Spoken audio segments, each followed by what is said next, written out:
Queridos, Evangelho de Mateus, capítulo 3, de 1 a 6. Diz assim a palavra de Deus: naqueles dias apareceu João Batista, pregando no deserto da Judéia, e dizendo: arrependei-vos, porque o reino do céu chegou. Porque é dele que o profeta Isaías disse: vós, do que clama no deserto, preparai o caminho do Senhor, endireitai as suas veredas. João usava roupas feitas de pelos de camelo e um cinto de couro. Alimentava-se de gafanhotos e mel silvestre. Habitantes de Jerusalém e de toda a Judéia e de toda a região do Jordão iam até ele e eram batizados por ele no Rio Jordão, confessando seus pecados. Confessando seus pecados. Aqui nós temos o fenômeno João Batista. João Batista foi um fenômeno. Por que razão? Porque era um homem, entre aspas, esquisito, se vestia de modo esquisito, ele comia uma comida esquisita, e ele estava vivendo num local esquisito, no deserto, perigoso, quente, árido, deveria se abrigar nas rochas, debaixo delas, talvez algumas cavernas. E a palavra de Deus está dizendo que habitantes de toda Jerusalém, uma cidade com milhares e milhares de pessoas, habitantes de toda a Judéia, uma região grande, ampla, com muitas cidades, e de toda a região do Jordão, iam até ele. O que um homem vestido como João Batista, roupas feitas de pelos de camelo, cinto de couro, comendo gafanhoto e mel silvestre, num lugar árido, deserto, perigoso, quente, inóspito. Que atração! O que foram ver? O que queriam? Observem que ele não foi na direção do povo, como Deus enviava seus profetas, e eles iam aos destinatários previstos por Deus, para entregar o recado de Deus. Lá estava João Batista, e multidões incontáveis foram ao seu encontro.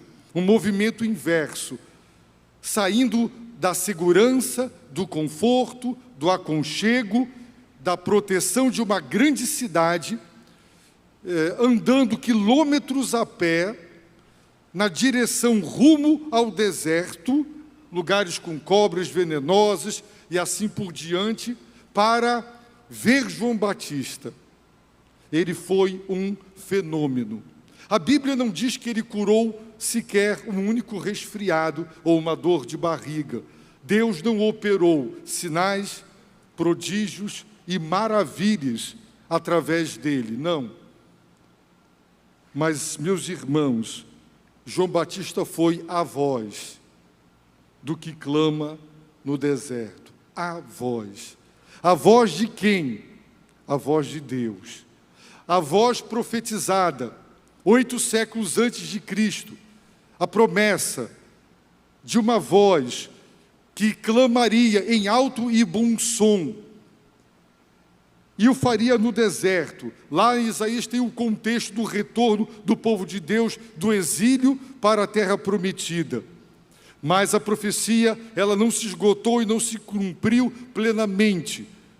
Era uma sombra de um cumprimento maior, de uma outra voz. E esse cumprimento se deu em João Batista. João Batista era a voz do que clama no deserto.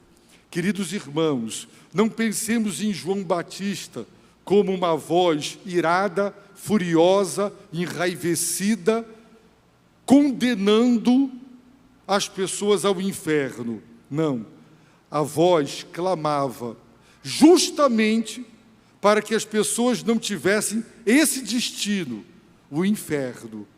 Portanto, a palavra clamor nos faz pensar em alguém que clama em alto e bom som, mas clama com lágrimas, clama com compaixão, clama como quem está advertindo e que não quer ver os seus ouvintes irem para o inferno, e clama com misericórdia, não clama com olhos secos, com frieza, ou com prazer mórbido de entregar o recado do juízo condenatório da parte de Deus, não.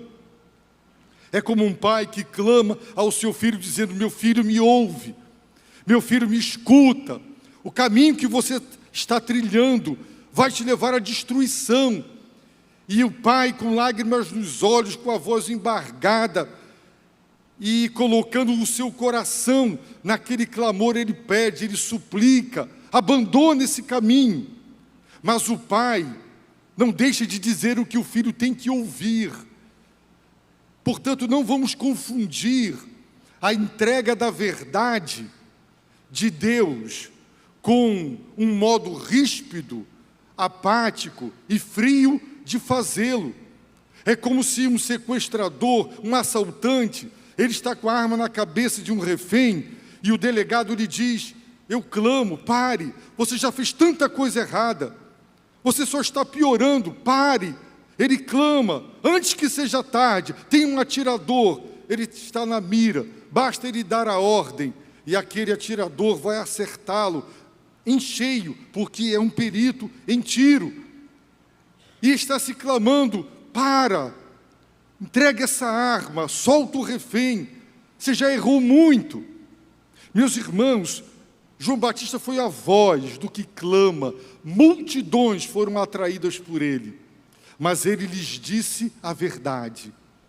E é nisso o que nós hoje, igreja, nos acovardamos, porque ao querer estar bem com todos e não querer estar mal com ninguém, nós dizemos assim: não se meta, não diga para essa pessoa que o que ela está vivendo é pecado, que isso desagrada, que isso desonra a Deus. Não fale, não constranja. Meus irmãos, você não precisa dizer para uma pessoa que você ama, ou um amigo que está trilhando o caminho da destruição, indo a passos largos para o inferno, com prazer mórbido, dizendo: miserável, você vai ser condenado, você vai queimar no fogo do inferno. E aquele riso, aquele sarcasmo, né, de quem tem prazer. Nós temos que dizer às pessoas a verdade, mas temos que fazê-lo como um clamor de quem não quer que a pessoa tenha aquele destino na sua vida. E as pessoas que nos amam, elas verão no tom da nossa voz, nas lágrimas dos nossos olhos, a nossa compaixão. Poderão não concordar conosco, discordar de nós, mas elas entenderão que é um clamor de quem quer ver o seu querido longe das trevas e de um destino eterno de perdição. Mas nós muitas vezes nos acovardamos, irmãos, e nós não somos como João Batista, a voz do que clama no deserto. O deserto poderia tipificar o estado do coração, da alma humana, desértica, estéril, morta, sem vida, mas que precisa, pela voz divina, através do Evangelho, ouvir a verdade de Deus. Nós, o povo de Deus, precisamos, irmãos, ter a coragem de nos posicionar com autoridade, mas isso não é crueldade, não é rispidez. Devemos clamar com compaixão e com misericórdia, e temos que ter a coragem de assumir o que somos ou o que não somos. E os irmãos verão no texto bíblico essa verdade. Me lembro muito bem alguns anos atrás, de um casal que foi ao gabinete me convidar, mas preferiu dizer quais seriam as condições de uma festa que pretendiam dar, com bebidas alcoólicas, com músicas que não eram de Deus, porque seus convidados não eram crentes na sua maioria, e eles não queriam ser desagradáveis, indelicados, não serem hospedeiros, né, anfitriões, como deveriam ser. E a esposa que não concordava com o marido disse: pastor, quando eles nos convidam, nós vamos para aquelas bebedeiras, até dancinha na boca da garrafa tem, e eles não pensam assim, eles são crentes, não nos respeitam. E não se importa se nós vamos gostar ou não. Eles fazem. Por que que nós temos que nos preocupar que eles gostam de bebida alcoólica, de músicas e etc.?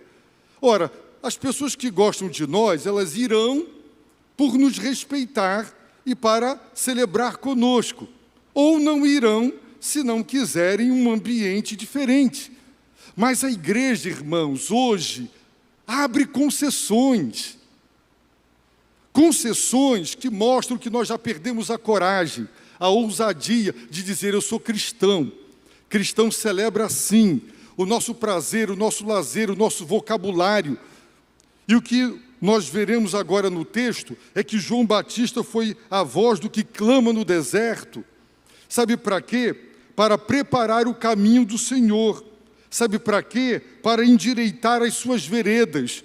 Você convida alguém para ir na sua casa, você prepara a casa, você limpa, você arruma. Isso já é a rotina, mas você dá um grau um pouco maior e melhor.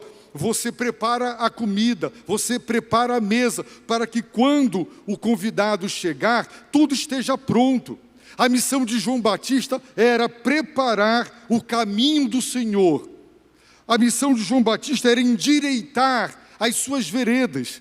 Quando o imperador ele saía numa viagem para visitar cidades e territórios que pertenciam ao seu império, chegava a notícia, os arautos anunciavam que o imperador visitaria. Por isso eles preparavam a cidade, preparavam as estradas, consertavam os buracos, porque a carruagem real, a comitiva real, passaria por ali.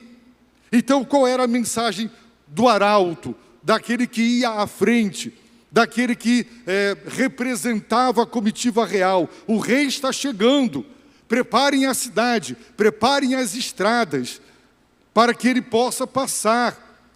E essa era a missão de João Batista: preparar o caminho do Senhor, endireitar as suas veredas. O caminho do Senhor é o caminho ao coração do homem, é o caminho, é a vereda na direção da alma humana. E como é que se prepara alguém para a chegada de Jesus? Como? Como você prepara um quarto para a chegada de um bebê? Você compra enxoval, você pinta, você decora, você põe papel de parede, você compra berço, você prepara para a chegada do neném. Então, como se prepara o coração das pessoas? Você que é pai, que é mãe, que tem crianças, que tem filhos, como vocês preparam o coração deles para a chegada de Jesus Cristo? Para que o Senhor entre na vida destas pessoas? Como? João Batista pregava dizendo: arrependei-vos. Não tem outra maneira de preparar a alma, o coração humano para a chegada do Rei do que o arrependimento. Essa é a mensagem de João Batista. Mas essa foi a mensagem pregada por Jesus, segundo os Evangelhos. Essa foi a mensagem pregada pelos apóstolos, segundo os Evangelhos. Vamos abrir, por favor, irmãos, em Lucas, capítulo 24. O que diz Lucas, capítulo 24?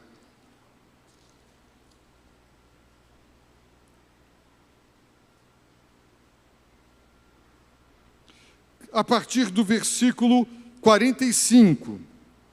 Aliás, vamos ler desde o 44. Lucas 24, 44. Depois lhes disse Jesus: são estas as palavras que vos falei, estando ainda convosco. Era necessário que se cumprisse tudo o que estava escrito sobre mim na lei de Moisés, nos profetas e nos salmos.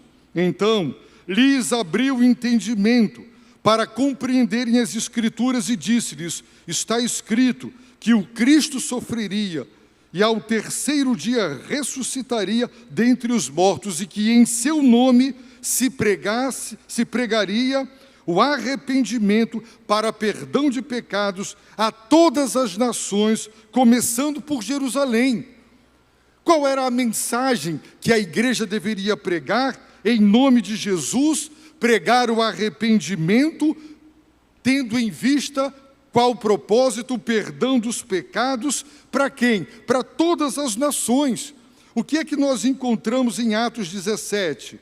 Por favor, abra Atos 17 e veja, versículo de número 30, Paulo em Atenas, pregando no Areópago. Ele disse, Atos 17, 30, Deus não levou em conta os tempos da ignorância, mas Deus agora ordena que todos os homens, em todos os lugares, se arrependam. Essa é a mensagem de João Batista. Essa foi a mensagem do Filho de Deus. Essa foi a mensagem dos apóstolos. Essa tem que ser a mensagem da igreja. Mas, queridos irmãos, pregar o arrependimento tem dois pressupostos. O primeiro qual é? Vocês são pecadores. Vocês têm transgredido a lei moral de Deus. Suas vidas desagradam a Deus. Vocês são seres caídos, rebelados, antagônicos, que têm aversão a Deus. Vocês estão em pecado. O pecado gera culpa e culpa gera condenação. Esse é o pressuposto. Portanto, arrependei-vos. Qual a saída? Qual a solução? Arrependei-vos.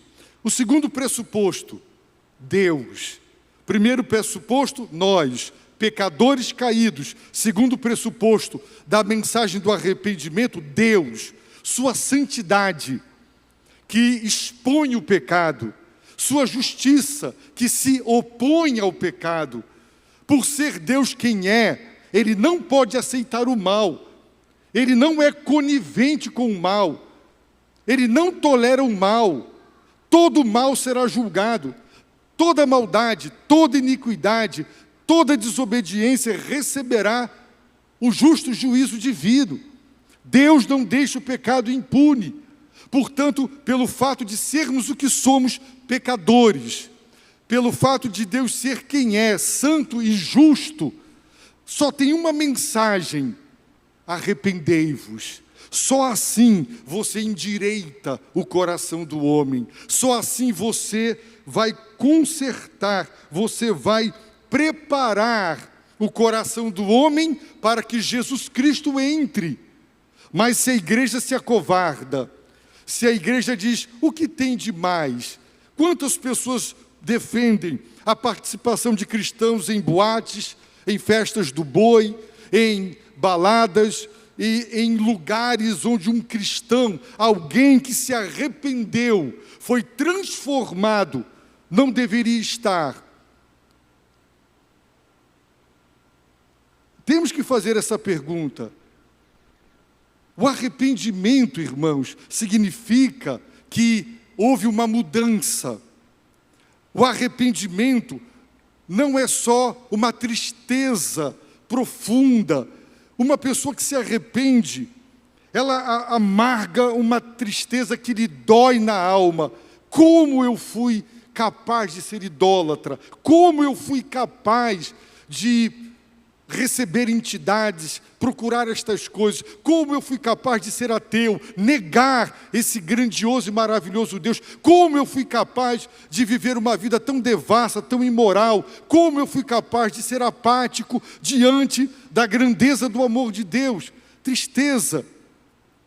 Segundo, irmãos, o texto diz no versículo 6, e eram batizados por ele no Rio Jordão, confessando. Confessando em português traduz a palavra grega, o verbo homologar. O que é homologar? É validar, é endossar, é concordar.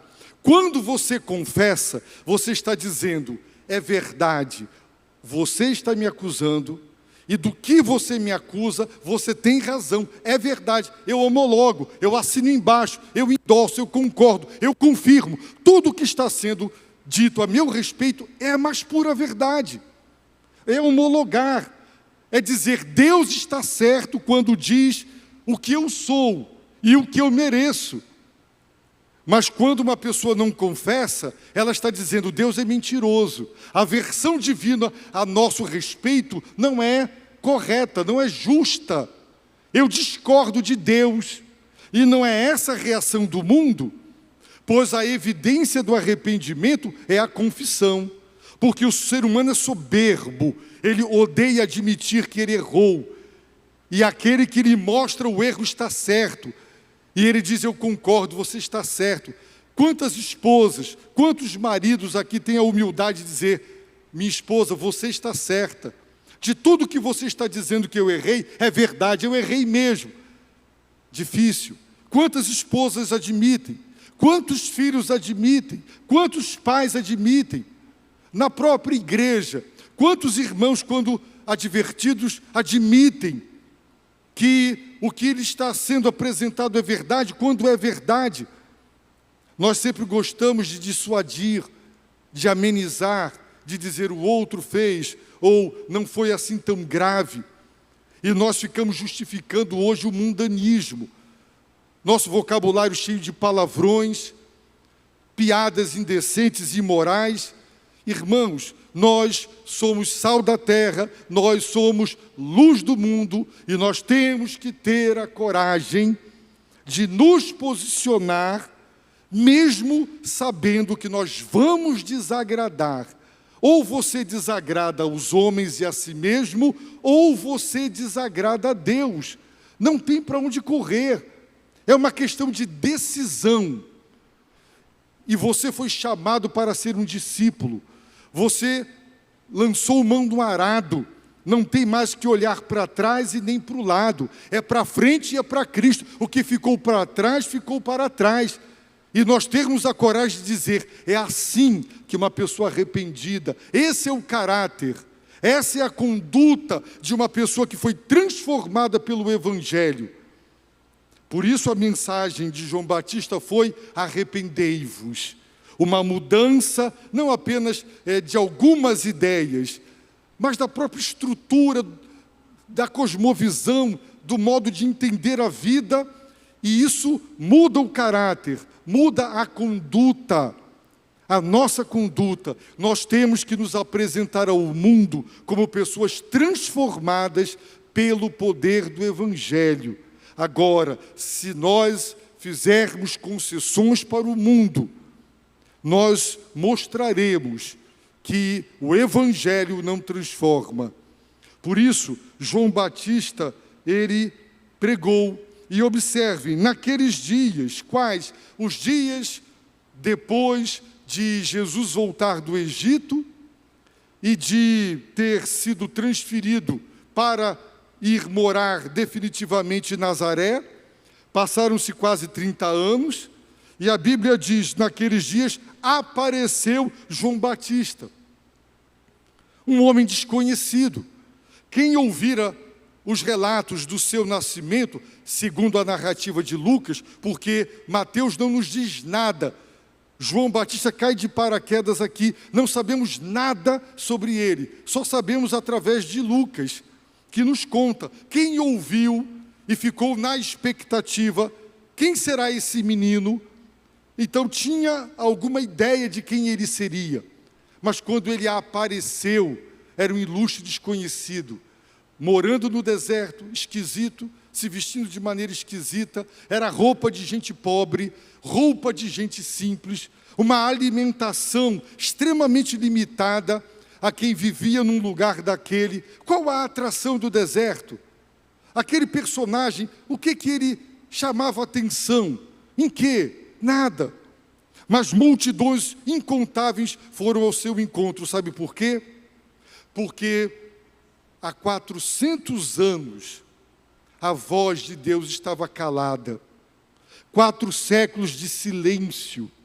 Nunca mais alguém disse, assim diz o Senhor. Nunca mais ninguém disse, veio a mim a palavra do Senhor. Deus enviou sua palavra, o Senhor Jesus Cristo, pré-encarnado, né? O Senhor não foi a mais ninguém para revelar-lhe a verdade. E ele ir ao encontro, cumprindo a missão e dizendo, assim diz o Senhor, a voz profética calada.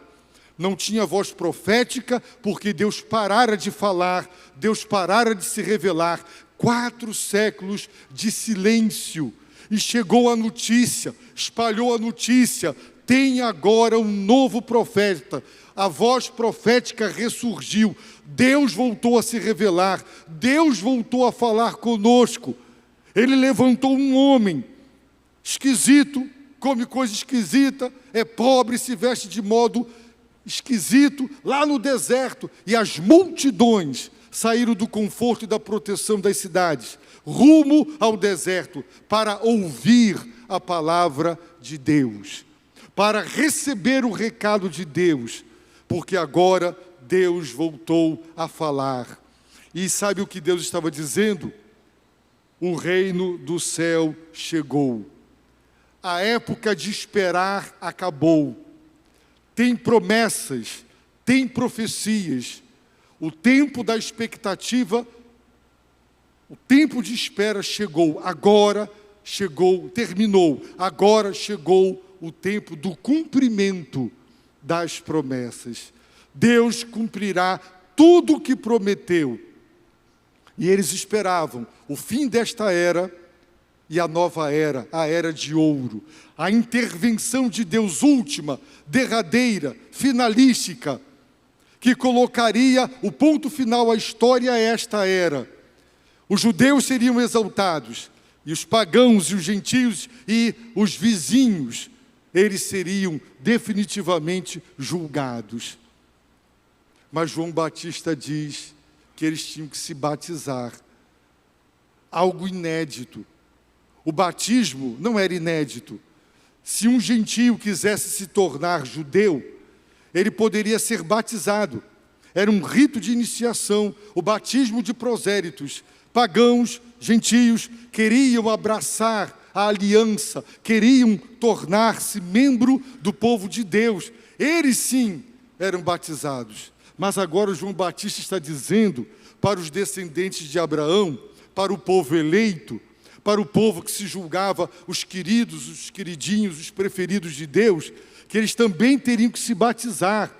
E isso foi chocante, inédito, porque estava sendo exigido do povo de Deus o mesmo que se exigia dos pagãos, dos gentios, para demonstrar o quanto de apostasia, de afastamento de Deus estava a nação. Uma nação longe de Deus, extremamente religiosa, mas longe de Deus. Como pode acontecer hoje? Nós, tão religiosos, mas tão longe de Deus. Quanta gente, irmãos, está aqui, está tão longe de Deus. A mensagem pode até incomodar, a mensagem pode até contrariar, mas é a mensagem divina. Então, o que João Batista pregou? Arrependei-vos. Sabe por quê? Porque o reino do céu chegou. O rei prometido chegou. E ele traz o reino, o domínio, o governo, a soberania. Não traz, como o próprio João Batista imaginava que seria, de modo pleno, 100% e finalístico. Ele inaugurou, ele trouxe. O reino chegou com a chegada do rei.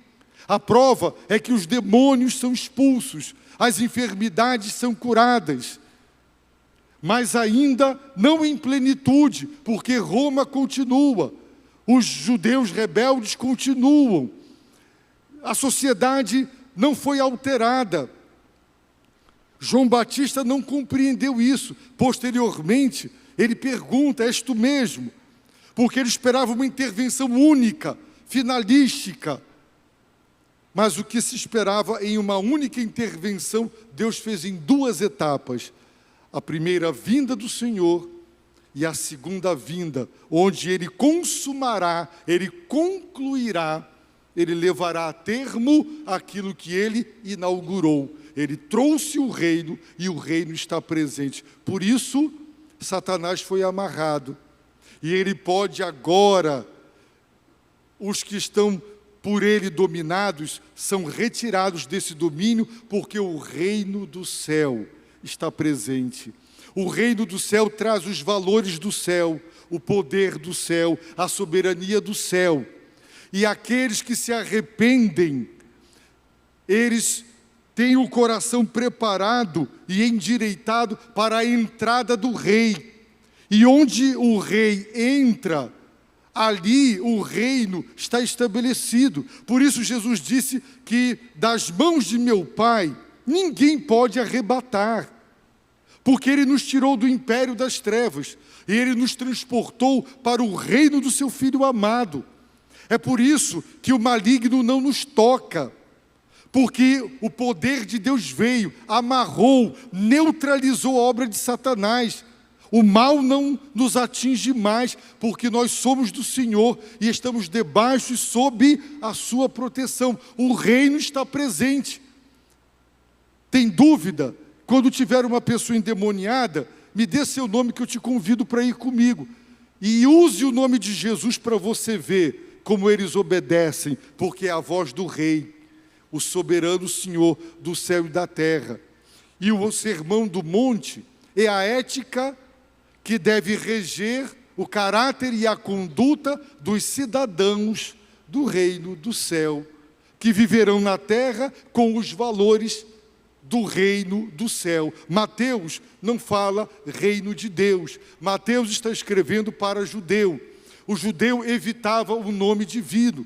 Por isso ele substitui Deus por céu, ou céu por Deus. Então, Mateus nunca usa a frase reino de Deus. Ele só usa a frase reino do céu. Lucas, Marcos usam a expressão reino de Deus, que tem a ver não com um território, um local geograficamente, mas com a dinâmica da soberania do governo de Deus sobre aqueles que se arrependem. Nunca alguém entrará nesse reino e poderá receber o reino, a não ser que primeiro se arrependa. Então, você só ajuda as pessoas que você ama se você disser a elas: arrependam-se, você está em pecado. Mas observe que João Batista era a voz que clamava. Essa pregação tem que ser um clamor, cheio de compaixão, dizendo: arrependa-se enquanto você pode ser perdoado. É um clamor do fundo do coração.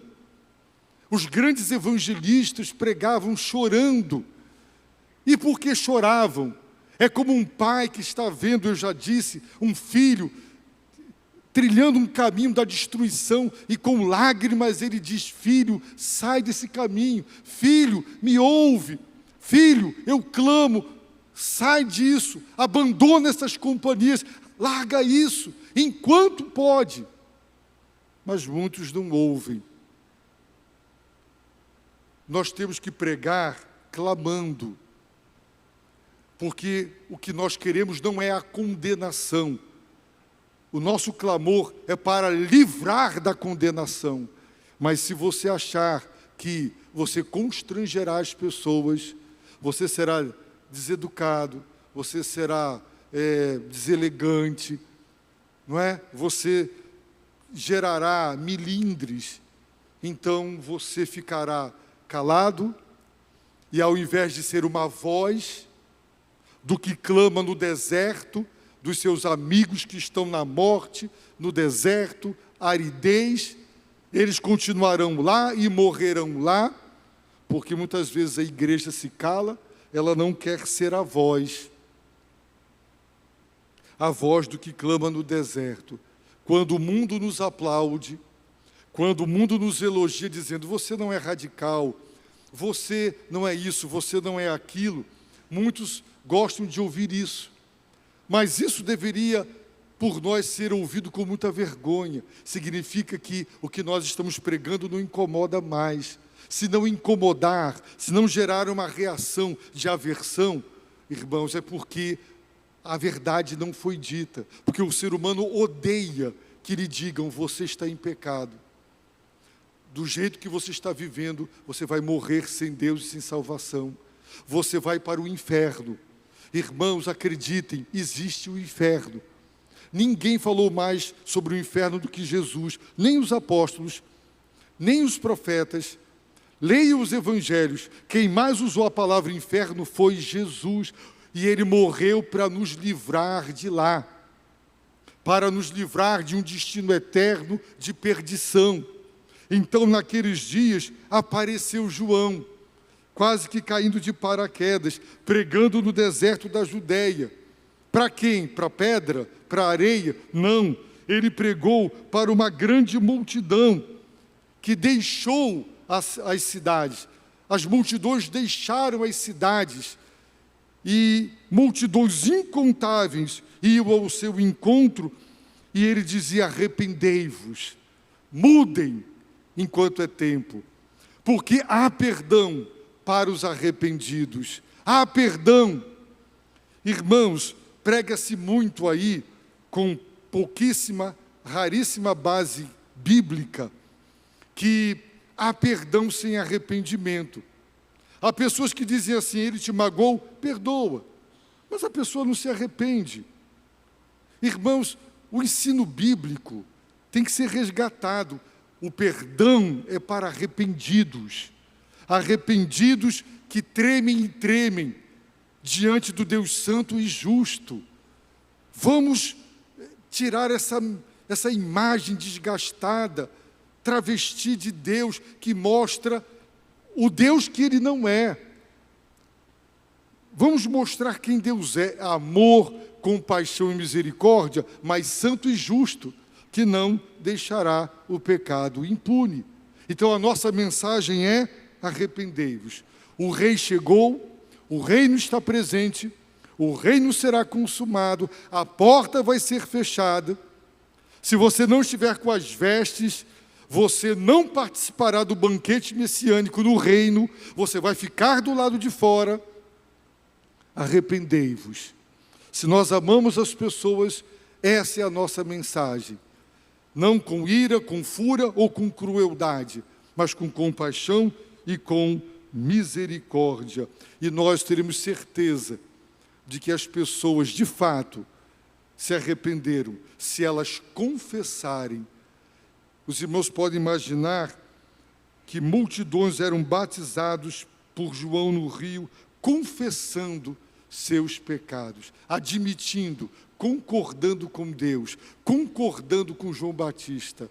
Esse concordar significa que o coração foi alterado, o coração foi mudado, porque ao invés de discordar de Deus, agora ele está concordando com Deus. É verdade, o que Deus está dizendo é a mais pura verdade. Meus irmãos, estamos vivendo, e eu concluo com essa palavra, em dias onde minorias, em termos percentuais, são mais poderosas do que a maioria. A nossa fé é motivo de chacota. Passeatas de todo gênero, de todo tipo, com símbolos da nossa fé, escárnio, blasfêmia, o povo de Deus não reage, o povo de Deus não se manifesta, mas não demorará muito, mensagens como essa terminarão em cadeia. Os irmãos já acordaram? A nossa liberdade no Brasil já não existe mais. Os irmãos devem lembrar de um poema de um alemão que ele disse: vieram e pegaram os judeus. E eu não me importei, eu não era judeu. Depois vieram e pegaram os comunistas. Eu também não me importei, eu não era comunista. Aí vieram e pegaram os católicos. Eu também não me importei, eu não era católico. Até que vieram e me pegaram. E eu não tinha mais para quem gritar e não tinha para quem reclamar. A liberdade do Brasil já começa a deixar de existir. É questão de tempo e não se poderá mais pregar o que tem que ser pregado e dito. Vai acontecer como nos tempos de John Bunyan, em que a pregação gerava cadeia. Vai chegar o tempo em que a igreja vai ser obrigada por lei a casar homossexuais, vai ser obrigado por lei a fazer tudo o que eles querem, porque eles gritam, eles berram, eles não têm medo, eles estão botando para cima e a igreja muitas vezes está acovardada. Irmãos, vamos tomar cuidado. Estão pegando os outros, estão cerceando a liberdade de muita gente, vai chegar em nós. É uma questão de tempo. Quando chega para aqueles de quem nós não gostamos, beleza, está tratando com inimigos. Mas, uma vez que deu certo, o ensaio ficou bom, aí um dia chega na gente. É hora de acordar, igreja. É hora de nós entendermos o que está acontecendo no mundo. É uma onda anticristo, que já se levantou. É uma onda contra a nossa fé, porque a igreja é a última barreira contra as ideologias nefastas que querem destruir. Ou acordamos e reagimos, ou depois não teremos direito a chorar. Eu peço a Deus, amados, que nós nos espelhemos em João Batista, que era a voz. Não seja você o silêncio, não seja você a mudez, não é? No deserto. Seja a voz de Deus. Onde você morar, onde você trabalhar, seja a voz do que clama no deserto. É no deserto mesmo. Você vai ver que você está num meio que é um deserto árido, mortífero, quente. Já é quase que o inferno, mas é lá que você foi colocado para clamar às pessoas e dizer: o rei chegou, o rei está presente. Arrependa-se, porque não haverá perdão para os impenitentes. Baixe a sua cabeça, feche os seus olhos e ore ao Senhor. Se você tem sido conivente com o mundo, peça perdão. Se você tem aberto concessões, peça a Deus perdão e renove, restaure isso. Peça a Deus autoridade para pregar o arrependimento, mas com amor, com compaixão, com lágrimas, de quem está sofrendo e não quer ver as pessoas amadas naquele destino terrível